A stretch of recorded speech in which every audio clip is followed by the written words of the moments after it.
Hallo. Hallo. Jetzt kommen die Künstler, ne? Ja. Die Artists, ne? Sie ist Artistin und ich bin Malocher. Artwork, ne? Schlechten Witz, ja gut. Aber ist halt irgendwo, Artwork hat schon mit Arbeit zu tun, ne? Kunst ist doch Arbeit, oder? Oder nicht? Art und Work, hast du dir noch nie Gedanken darüber Doch, gemacht, klar, ne? schon. Ja? Ja. Ja. Weil wir sind ja Künstler im weitesten Sinne. Das heißt ja auch nicht, dass Kunst oder Arbeit nicht beides auch Spaß machen kann. Ja. Ne? Also wir fahren gern zur Maloche. Das stimmt tatsächlich. Ja. Ja. Genau, aber warum machen wir das hier? Art und Work. Sind Computerspiele Kunst? Das ist so die Frage. Sind wir Künstler oder sind wir keine? Was meint ihr? Schwierige Frage, ne? Deswegen haben wir weniger als 100 Leute gefragt. Sag mal, was denkst du denn darüber? Und die haben Folgendes gesagt. Nach dem klassischen Kunstbegriff würde ich sagen, nein. Dann ist es eher ein Kunsthandwerk. Genau wie bei mir der Modellbau. Aber es ist auf jeden Fall kreatives Arbeiten. Wie gesagt, offiziell wird man wahrscheinlich nicht als Kunst bezeichnen, aber ich denke schon, dass es ein Kunsthandwerk auf jeden Fall ist. Nicht das Klassische, weil man nicht mit der Hand irgendwas modelliert, aber man arbeitet ja trotzdem mit den Händen am Rechner. Also ich würde Kunsthandwerk wahrscheinlich eher sagen. Sie sind als Medium natürlich Kunst, was natürlich nicht bedeutet, dass jedes einzelne Spiel unbedingt gleich ein Kunstwerk sein muss, genau wie bei allen anderen Medien auch, die ebenfalls Kunst sind. Definitiv, allein schon, wenn man sich anguckt, wie viele Leute da in den Entwicklungsprozessen beteiligt sind und wenn man sich die Landschaften anschaut oder auch die Karten, die sie kreieren, pure Kunst, finde ich. Ja, auf jeden Fall. Da bin ich ganz stark dafür, dass das Kunst ist, weil es genauso kreativen Köpfen entspricht und so viel zusammenkommt, was dann nachher ein Ganzes ergibt. Auf jeden Fall Kunst. Ja, eindeutig ja. Ich finde schon immer, dass Computerspiele Kunst sind. Allerdings darf man nicht vergessen, dass sie auch Spaß machen sollen. Und ich finde es nicht gut, wenn ein Computerspiel zum Beispiel nur Kunst ist und der Aspekt vergessen wird, wie man es am besten jetzt an den Spieler ranbringt. Also gerade diese ganz vielen unterschiedlichen Wege, die man da auch eingehen kann und gerade auch, wo ich immer dran denken muss, sind an diese ganzen Exploration Games, sage ich mal, Journey oder der ganze Kram, ne? Also alles, was in die Richtung geht. Das ist halt so künstlerisch auch gestaltet. Allein diese ganze Landschaft, diese ganzen Welten und wie die das, also wie die Formsprache ist und so, ist auf jeden Fall Kunst. Ich mag es nämlich nicht, wenn sich so ein Spiel in dieser Kunst verliert und einfach sich nicht mehr gut spielt. Ja, das soll, ne, also im Allgemeinen ist auf jeden Fall kommen wir da gut bei weg, ne? Ich würde sagen, hätte man diese Frage jetzt 20 Jahre vorher gestellt, dann wäre sie vielleicht irgendwie noch differenzierter beantwortet worden. Oh, das ist aber nett formuliert. Differenzierter. Wieso? Waren wir damals alle blöder oder? Also ich selber auch, ne? Ich hätte da auch nie gedacht, dass man damit Geld verdienen kann, indem man Computerspiele bastelt, ne? Schon, aber die Computerspiele haben heute einen besseren Ruf als damals. Ich glaube, die Leute, die hatten früher mehr Angst. Und darum sind die Computerspiele immer schlechter weggekommen. Angst? Wovor? Vor Suchtpotenzial, vor schlechtem Einfluss, vor Jugendschutz, Killerspiele-Diskussion. Die Killerspiele-Diskussion und diese ganzen Sachen, die haben uns wirklich lange, lange begleitet, sodass Computerspiele es unglaublich schwer hatten, insbesondere in Deutschland, aber auch weltweit ein Stück weit, als Kulturgut anerkannt zu werden. Ne? Also kann man sagen, wir sind Künstler. Mittlerweile ist es, glaube ich, eindeutig, dass wir als Kulturgut anerkannt sind mit unseren Computerspielen und die Computerspiele. 2017 war das, glaube ich, da ist die Frau Dr. Merkel auf die Gamescom gekommen, hat es eröffnet und hat gesagt, dass Spiele in der Mitte der Gesellschaft angekommen sind und ganz klar Kulturgut sind. Und dann war das auch keine Frage mehr. Ja. Ja, dann zeigen Sie mir doch mal so ein Computerspiel. Dann haben Sie ihr Minecraft gezeigt und dann hat sie sich die Klötze angeguckt und hat gesagt, oh, die Grafik geht doch heute besser, oder nicht? Ne? Hast auch recht. Ich finde das sehr Und der arme Teufel, der ihr das dann erklären musste, ja, das ist Kunst, so ungefähr. Ne? Also ja, ist halt schon sehr abstrakt. Ne? Wir Spieler sind manchmal sehr zufrieden, auch mit einer sehr hohen Abstraktionsgrad und manchmal auch nicht, je nachdem, welches Spiel man sich anguckt. Ne? Von einigen Spielen erwartet man Realismus, Fotorealismus sogar, ne? Mit der ganzen neuen Technologie jetzt heute, die jetzt kommen und so. Ne?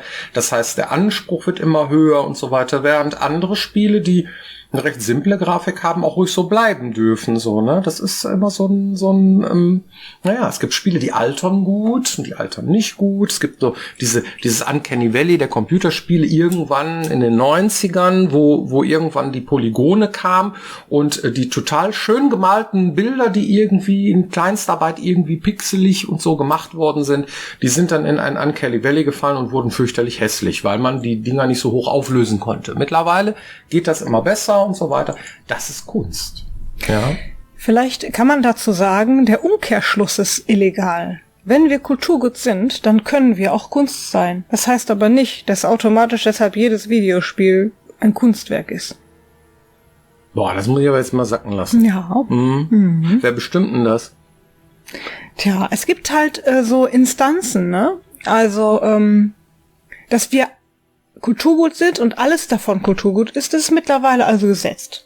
Es gab unzählige Diskussionen, gerade in den 90ern, aber auch später noch, wo sie gesagt haben, ja, nein, weiß nicht, wollen wir das und dann sind ja auch Dinge damit verbunden, wie zum Beispiel, wenn es Kulturgut ist, zum Beispiel genauso wie Film und Fernsehen, ja, dann müsste man es ja auch eigentlich genauso fördern wie Film und Fernsehen, was bis heute noch nicht so der Fall ist, aber mittlerweile wirklich gerade noch in den letzten Jahren, auch im Zusammenhang mit dem Gameverband ganz klar einen Riesenschritt nach vorne gemacht hat, dass der Bund so stark zum Beispiel Spiele fördert und versucht, da was rauszuholen, weil es ja auch ein ganz klarer, ganz starker Wirtschaftszweig ist. Ne? Jeder zweite Mensch spielt mittlerweile und da geht noch was, ja, dann müssten die anderen müssen wir auch noch kriegen, alle. Ja, ich meine, beim Film ist das selbstverständlich, bei Computerspielen nicht. Warum nicht? Ne? Also wir sind ja jetzt nicht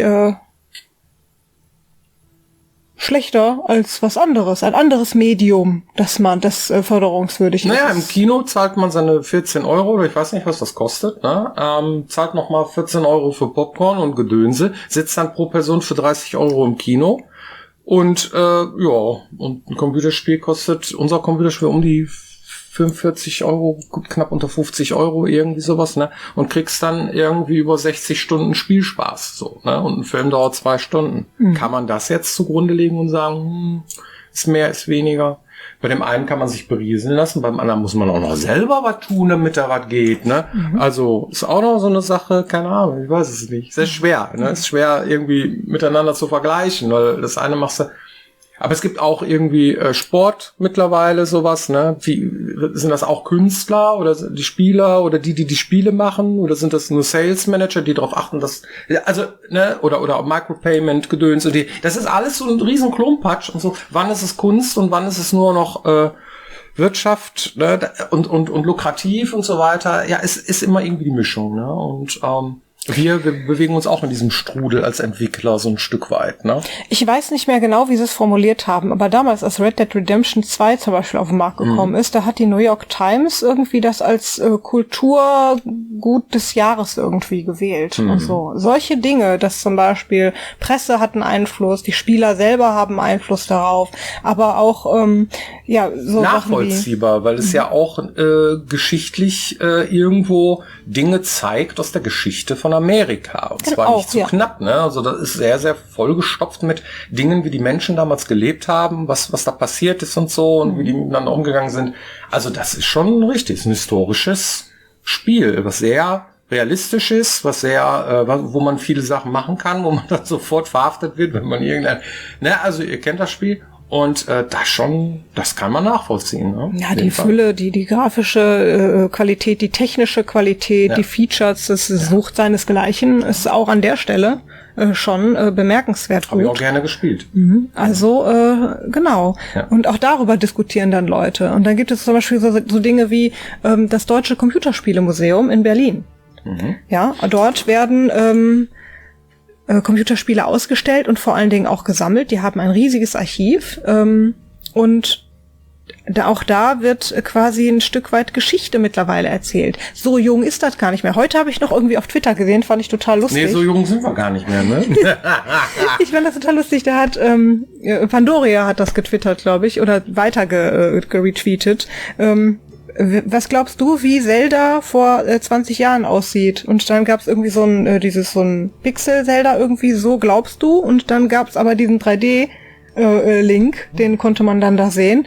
Und das war dann die Wirklichkeit. So nach dem Motto, überleg mal, wie lange das schon her ist. Das fand ich schon echt cool. Ja. Und ja, das sagt uns, viele Spiele sind mittlerweile nicht nur Kultur und Kunst, sondern auch Kult. Die haben totalen Kultstatus. Ja. Es gibt viele, die leben für Spiele, ne? Ja. Wir tun das ja auch ein Stück weit. Viel Zeit in unserem Leben verbringen wir mit Computerspielen und Medien. Ja. So, ne? Nicht nur für Arbeit, sondern auch privat. Ne? Wir spielen sehr viel Sachen selber. Ne? Obwohl ich dazu sagen muss, dass ich jetzt über Weihnachten tatsächlich Elex 2 nochmal gespielt habe, komplett durch. 70 Stunden habe ich gebraucht. Meine Güte, ist das groß, ja. Und das trotzdem ist das halt Zocken, ne? Das ist gute Arbeit, ne? Ich habe mir auch Sachen aufgeschrieben und bei einigen Sachen geflucht und Rohrspatz, wieso funktioniert das nicht und solche Dinge, ja. Aber ja gut, es führt halt dazu, dass du es nachher auch besser machst, ne? Und so, und das ist schon eine Sache. Wir bereichern die Freizeit der Menschen, ne? So, ne? Das heißt also, was macht man in seiner Freizeit? Sag ich auch immer gerne, ne? Das heißt, ein Mensch definiert sich sehr durch seine Freizeit, womit er sich beschäftigt, was seine Hobbys sind, so, ne? Und Computerspiele können einen voll und ganz ausfüllen. Es gibt so viel Spiele, das kannst du halt gar nicht zocken, ne? Pile of Shame wird immer größer, sagen viele so, ne? Das kann ich alles gar nicht mehr schaffen. Aber ich finde es immer gut, weil man hat sehr viele Optionen, ne? Und man sucht sich halt irgendwie so die Stimmung immer raus, worum man gerade Bock hat. Wenn man so im Western-Feeling ist, dann ist Red Dead Redemption auch wirklich wärmstens zu empfehlen. Das muss man einfach mal sagen. Und dann kannst du wirklich Cowboy spielen, ne? Den Clint Eastwood und so. Ne? Das ist geil. Ein weiterer Aspekt ist, dass in der Regel, das ist das, warum man sich so schwer tut, was du gerade versucht hast zu beschreiben, dass man normalerweise Kunst ja auch mit einem Künstler verbindet. Ja. Und das ist bei Computerspielen unwahrscheinlich schwierig. Dass wir uns hier hinsetzen und ihr wisst zum Beispiel, dass wir Computerspieleentwickler von einem bestimmten Spiel sind, ist super speziell schon. Das heißt, wir sind speziell, dass wir uns vor die Kamera setzen und ihr seid speziell, dass ihr euch das auch noch anguckt. Das in Europa kennt doch keine Sau. Stimmt. Ist so. Ne? Und also, weißt du, wer Tetris entwickelt hat? Nintendo. Der Mensch, der Chefentwickler. Heißt der nicht Nintendo? Nein. Nein, heißt der nicht. Nein, ich weiß es nicht. Nein. Genau, oder Mario, das erste Mario. Ja, ist eine gute Frage. Ja, genau, man weiß das nicht. Ne? Weiß es einer von euch? Warum nicht? Weil man höchstens, wenn man echt sich Mühe gibt, eine Firma vielleicht noch mit sowas verbindet. Aber die Namen der Chefentwickler, die fliegen voll unterm Radar. Es gibt ein paar Ausnahmen da draußen, aber die sind wirklich, wirklich selten, weil das ja, die Kommunikation über Computerspiele überhaupt nicht darüber läuft. Ein Buch hat immer einen Autor, ein Film hat immer einen Regisseur auf jeden Fall, ne? Das ist der neue Film von bla, cool, den gucke ich mir an. Und solche Sachen gibt es tatsächlich nicht für Computerspiele. Und wenn, dann ist das eine riesen Ausnahme. Ja, das ist auch... Also meinst du jetzt die Personen, weil es gibt schon viele Menschen, die Piranha Bytes oder Deck 13 oder Kingart oder so kennen, also die Firmen, die dahinter stecken. So, ne? Ja, wie gesagt, das ist so oder speziell. Black Forest Games, ne? Ja, gut. Das ist halt schon eine Sache, personenbezogen. Ne? Hideo Kojima, weiß jeder, wer das ist, so, und was der gemacht hat. Also ich kannte ihn nicht, bevor ich nicht Death Stranding gespielt habe. Aber das war so ein Erlebnis, dass mir der Name jetzt ein Begriff ist und auch Bock hab, die alten Dinger zu spielen. Ne? Aber E.T. zum Beispiel weiß ich jetzt auch, was das ist, so, ne? Also dieses Horror-Ding, was der gemacht hat und so, und bin sehr gespannt, was er als nächstes tut. Und das ist egal, unter welchem Label der arbeitet. Ja, aber und das ist es, was du meinst. Ja, ne? ich meine vor allen Dingen, bei ihm ist das zu tun eine Marketingkampagne. Seinen Namen überall hinzuschreiben und sich überall zu zeigen, ist seine Marketingkampagne. Ne? Ja. Ich mein, Und es gibt keine fliegenden Wale, ne? Es gibt ja, irgendwie über 70 Spiele kommen verpflichtet, oder wie heißt das so schön? Täglich auf den Markt und dass du mal irgendwie so ein Hideo Kojima irgendwie, dass der hängen bleibt, irgendwie geht mir auch erst seitdem so. Ja. Ja, ich sag ja, das ist halt schon Sache. Ne? Wer sind die Künstler, die dahinter stecken? Ne? Manchmal wird auch der Publisher genannt. Ne? Der Publisher ist ja auch eng verzahnt mit Spielen und deren Qualität und die Firmen, die für die arbeiten und so. Es wechselt halt öfter mal, war bei uns ja auch so. Jetzt sind wir bei THQ Nordic. Ja, sind wir sehr zufrieden damit. Aber es gab auch in der Vergangenheit sehr viele unterschiedliche Publisher, für die wir gearbeitet haben. So, ne? Das ist auch nicht unbedingt immer derselbe. So, ne? Man wechselt auch mal den Entwickler. Es gibt auch Leute, die arbeiten mal hier und mal da. Also das ist auch so eine Sache. Ne? Das heißt, Künstler wechseln auch mal die Branche teilweise sogar. Ne? Es gibt Leute, die ich kenne, die machen Kinderbücher. Oder mittlerweile oder irgendwelche anderen Sachen so, ne? Gehen zum Film, haben wir auch jemanden bei uns, der Didi, ne? Der ist zum Film gegangen, so, ne? Und solche Dinge, also das kann schon passieren. Ja, Hideo Kojima hat bestimmt auch unterschiedliche Leute in seinem Team und wenn du einen Michael Bay Film guckst irgendwie, dann hat er mal den Schauspieler und mal den Schauspieler, aber es ist ein Michael Bay Film. Ja, richtig. Na, das heißt, Kunst fliegt so durch die Luft, ne? Und ist mal hier und ist mal da. Ja, es wird auch oft den Dingern vorgeworfen, es wäre ja keine Kunst mehr, es wäre nur noch Marktwirtschaft und hin und her und so, ne? Und das Schöne daran ist, ihr als Spieler, ihr könnt das bestimmen, was jetzt geil ist und was nicht. So einfach ist das. Stimmt. Was ist Kunst und was nicht, das habt ihr in der Hand. Was denkt ihr darüber? Schreibt euch uns das mal in die Kommentare, wir werden mal sehr neugierig, wie ihr so denkt da über Kunst und Dinge. Ne? Ja.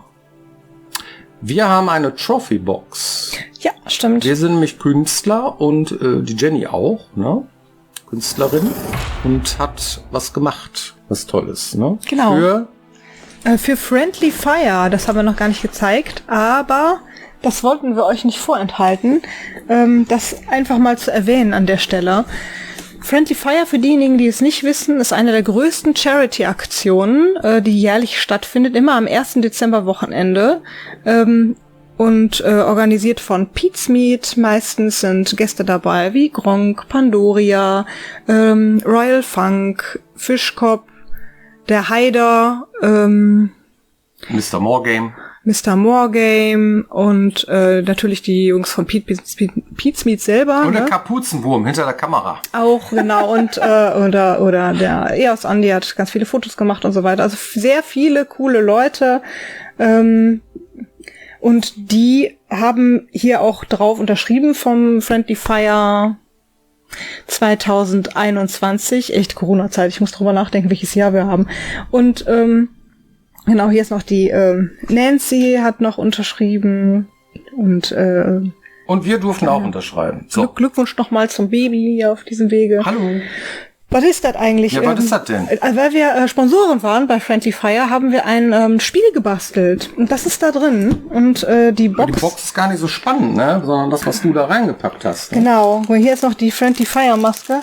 Und ich habe auch meine... Du hast sie auch nicht benutzt. Ich habe die popelige, einfache benutzt irgendwie, damit man die nicht benutzt. Ich halte mal eine Kamera, damit man sieht, was da drauf steht. Das ist Friendly Fire 7. Friendly Fire genau. FFP2 Maske. Ja. Total gut. Haben sich da echt Mühe gegeben. Da, ne? Genau. So, hier habe ich noch Ersatzmopeds. Und dann, genau, das ist so ein Ratespiel, das wir gespielt haben. Wer es sehen will, muss ziemlich weit vorspielen. Das war mitten in der Nacht. Ich glaube, so, es war schon 11 Uhr. Also wir haben Länder, ne, wo man sich bewegen kann irgendwie. Die sind dann hintereinander geschaltet. Man fängt, glaube ich, an in Edan. Ja. Ne, geht dann durch die Wüste Tavar und ist dann irgendwann in Ignadon und muss dann zu Xakor irgendwann den Endgegner platt machen, hier der Patron, ne? Genau. Patronengedöns und so. Und dann bist du entweder ein Kleriker oder du bist ein Outlaw, Berserker, Alp und so weiter. Und ja, im Prinzip muss man dann gegeneinander spielen. Es gibt 2 Gruppen, ne? Die dann gibt's halt Pantomime und Wortratespiele und Zeug. Guckt's euch mal an, ist sehr witzig. Das hat die Jenny gemacht, das ist ziemlich cool. Fand ich ganz witzig, ja. Hat auch voll Spaß gemacht. Ja. Hat auch tatsächlich voll funktioniert. Natürlich musste ich ja Begriffe rausschreiben, ja, die man raten kann, die was mit Rollenspielen natürlich auch zu tun haben, So oder wie mit Wolf oder Umgangsspielen. Troll oder irgendwie sowas. Genau. Ja. Und dann haben die natürlich auch just genau die beiden Begriffe gezogen, bei denen ich einen Rechtschreibfehler drin hatte bei den Stellen. Das fand ich auch ziemlich bemerkenswert. War aber sehr lustig. Hat Spaß gemacht. Ja, und weil sie alle unterschrieben haben, ist das für uns eine Trophäe, kann man sagen. Ich habe das auch tatsächlich jetzt mit Haarspray eingespielt. Haarspray, ja, war mein Tipp, Haarspray fixieren, sonst hätte ich mal gefragt, was ihr macht denn bei sowas, ne? Wenn man irgendwo draufschreibt, Haarspray ist doch okay, oder? Gibt's auch Klarlack, aber wir hatten sowas zu Hause. Man kann ja Karamba drüber sprühen, aber das hat nicht denselben Effekt, oder? Nee, lieber nicht. Es gibt nur Sauerei und Stink. Ja, super. Ja, vielen Dank für eure Aufmerksamkeit. Ah, nee, Moment, du hast noch eine Community-Frage. Community-Frage haben wir auch noch. Ja. Und zwar ist die Frage, wie ist denn eigentlich die Arbeit als Games-Entwickler im Homeoffice?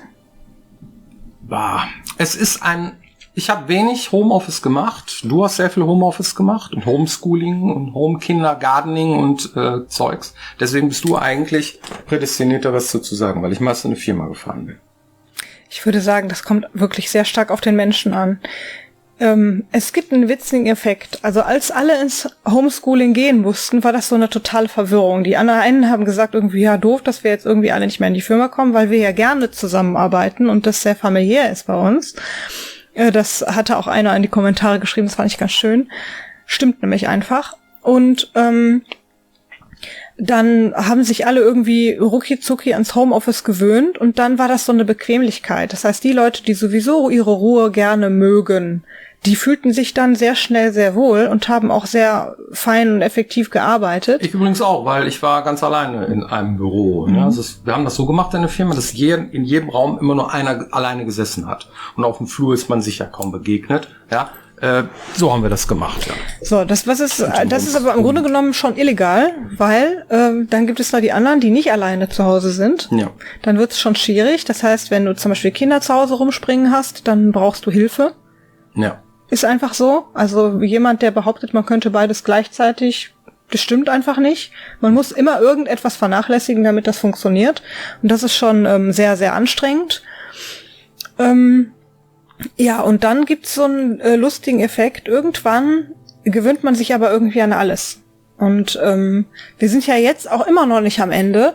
Aber dann gibt es die Leute, die irgendwann dann... Am Ende der Pandemie, meinst du? Ja, immer noch am Ende. Also das Homeoffice jetzt, man sagen würde, man kann sich jetzt wirklich wieder aussuchen. Das ist ja nicht so. Ja.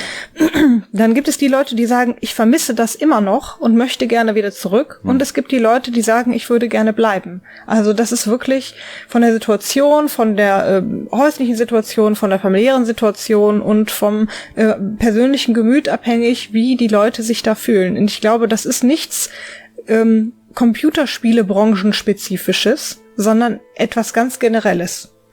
Also ich habe die Leute vermisse sie heute noch, bin aber etwas bequemer geworden. Das heißt, die Flexibilität an Tagen, wo es Stau gibt oder irgendwas anderes noch an Terminen dazugekommen ist, zu sagen, an diesem Tag kann ich Homeoffice machen, wenn ich das möchte.